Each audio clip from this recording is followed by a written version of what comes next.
Chapter 2 Mysterious Threat. As Nancy reached the bottom of the stairway, the front door burst open and her father rushed in. He went straight to the telephone in the hall and dialed a number. Nancy stood stock still, thankful that her father was all right, but wondering what had happened outside. In a moment, he said, "Sergeant, this is Carson Drew speaking. I have a message from your man, Donnelly. Donnelly has been watching our house tonight. He almost caught a prowler and has gone after him in a car. Donnelly can't radio in because his set is out of order." Mr. Drew went on to say that the intruder had gone off in a car. "Here's his license number." He gave it slowly so the sergeant could write it down. When the lawyer hung up, he looked at Nancy, who still stood at the foot of the stairway. "Dad, what happened?" she asked tensely. "I heard a shot." Before answering, Mr. Drew grinned broadly. "And you thought your old dad had met his end, eh?" he teased. As a matter of fact, that shot had nothing to do with the prowler, Detective Donnelly, or the getaway. Somebody was having trouble with an old jalopy on the side street. It backfired just as the intruder took off, and Donnelly yelled, "Stop!"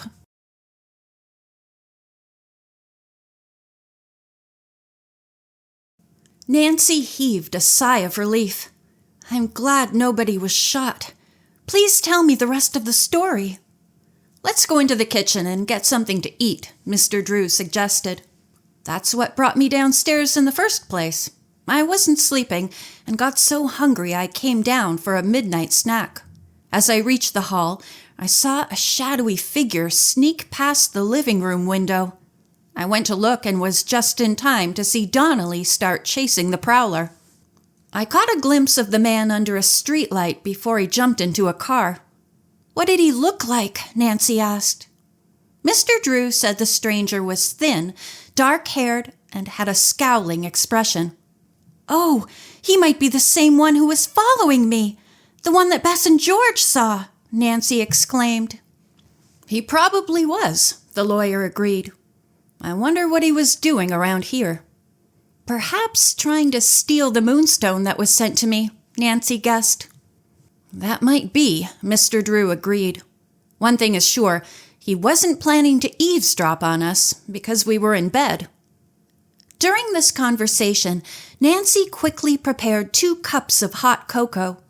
Then she brought out some delicious angel cake, which their housekeeper, Hannah Gruen, had made. Father and daughter sat down to enjoy the snack and to wait for a report from police headquarters. When half an hour had gone by and no message had come, Nancy asked her father if he would mind calling the police. "You do it," he suggested, giving a big yawn. "I admit I'd like to get some sleep, but without knowing whether or not that prowler has been captured, I doubt that I can doze off."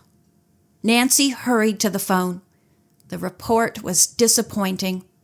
Detective Donnelly had reported to headquarters from a payphone that the prowler had abandoned his car and fled into the woods. There was no chance of finding him in the dark. "Donnelly is returning to your house," the sergeant went on. "It's possible the suspect may double back. Incidentally, the car he was in was reported stolen today, so we have no clues to his identity." Nancy relayed the message to her father, and the two started upstairs. "I suppose I should tell you a little bit more about the Horton case," the lawyer said. "Just this afternoon, I received a message from a woman in Deep River whom I have been trying to contact. She was a college friend of Mrs. Horton's, who had been out of touch with her for 10 years. In fact, until just before Mrs. Horton's death. This Mrs. Emery remembers she phoned the Horton house to talk to her friend about a class reunion. A man answered, but did not give his name. He said that Mrs. Horton was too ill to come to the phone. However, he did say he and his wife, employed there as servants, were leaving shortly for San Francisco." "And that," said Nancy, "is where you found out that a Joan Horton went. They probably took her." "Right." Mr. Drew went on to say that he had been to call on the present owners of the Horton property. They are very nice and wanted to be helpful, but knew little about what had taken place at the house. They had bought the property through a realtor after the former occupants moved out of town. They did give me one clue, though. Soon after they had moved in, they had come upon a postcard dropped behind some old junk in the attic.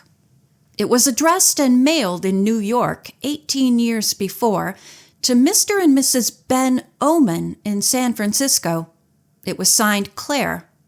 And you think that Oman might have been the name of Grandma Horton's servants? Nancy asked. Yes, I do, her father replied. Anyway, I think all these clues in San Francisco are worth investigating. He ushered Nancy ahead of him and began to turn out the lights. His daughter stopped and smiled at him. Are you sure there will be anything left for me to do in Deep River? She teased. Plenty, he assured her. And what's more, my dear, I like your fantastic intuition when you're working on a case. The two said good night for the second time and soon were asleep. The following morning, Nancy drove her father to the airport to catch an early plane to the West Coast. Upon her return, she found Bess and George at her home with their luggage. Bess said with a broad smile, which revealed her dimples, I brought a swimsuit, a tennis racket, and hiking shoes. We're going to have some fun up in Deep River Valley, as well as sleuthing, aren't we? Hannah Gruen, the pleasant, motherly woman who had taken care of Nancy since the death of her mother when Nancy was only 3 years old, thought it an excellent idea. If you can make people think you're there on vacation, it probably will be advisable. Nancy was thoughtful. I'm wondering if I should take the Moonstone, she said. At once, Bess spoke up. Please do. It's supposed to bring you good luck, and when you're solving mysteries, you can use it.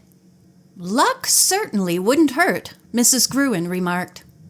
George was inclined to consider the whole matter superstitious. But if you want to take the Moonstone just to look at because it's beautiful, okay. The others laughed, and Nancy went to get the mysterious gift, which she put into her purse. Everybody ready? She asked. If so, let's go. Her own suitcases were already in the car. Those belonging to Bess and George were carried out and stowed in the luggage compartment. Goodbye, Hannah, dear, said Nancy, hugging the housekeeper. Take care of yourself. The same to you, Nancy. The 3 girls stepped into the car. Before Nancy could turn on the ignition, the telephone in the Drew home rang. She waited while Hannah answered it. A few moments later, the housekeeper came running outside, waving her arms. Nancy, wait! There's a phone call for your father, but the man says he'll talk to you. It's urgent. Quickly, Nancy jumped from the car and ran inside to the phone. The caller was Mr. Bowen. Oh, Miss Drew, he said, his voice betraying nervousness. I've just received a threatening phone call from a man. He said that if anyone dared to try solving the mystery of our grandchild, he would be walking into great danger. Nancy was amazed, but realized that some person or persons involved in the case must be extremely afraid of being investigated. Your father phoned me last night that you and some friends are going to Deep River to look for clues to the mystery, Mr. Bowen went on. After the threat I've been given, it probably would be unwise for you to go. Please, Nancy, stay home. The young sleuth, by this time, had made up her mind what to do. No, Mr. Bowen, she said. I'm not going to let anybody scare me off this case. I promise you I'll be careful, though, and not let myself be trapped. Mr. Bowen said he admired her courage, but pleaded with her to heed the mysterious warning. I'll keep it in mind, Nancy promised. She returned to the car and told the others about the phone call. Before either of the girls had a chance to be influenced by Mr. Bowen's advice not to make the trip, Nancy kissed Hannah again, slid behind the wheel, and waved a cheery goodbye. Mrs. Gruen stood gazing after the girls, shaking her head as if to say, "Nobody can threaten Nancy Drew and get away with it." It worries me, but I admire her courage. Late in the afternoon, the girls reached Deep River, a small but bustling town. They easily located the winding road which led up the mountainside to the Longview Motel. "What a gorgeous view!" Bess exclaimed when they reached the top. "You can see for miles up and down the valley." "Yes," said Nancy, "and as soon as we unpack some of our things, I want to take a good look at it." The travelers found the owner, Mrs. Thompson, to be a delightful woman about 35 years old. The motel itself was charming and had a home-like atmosphere. The girls were shown to one large room with 3 beds in it. "I hope you'll be comfortable," Mrs. Thompson said. "If there's anything you want, just let me know." She left the room. "All I want right now is to stretch my legs," said George, who began to do some calisthenics before unpacking.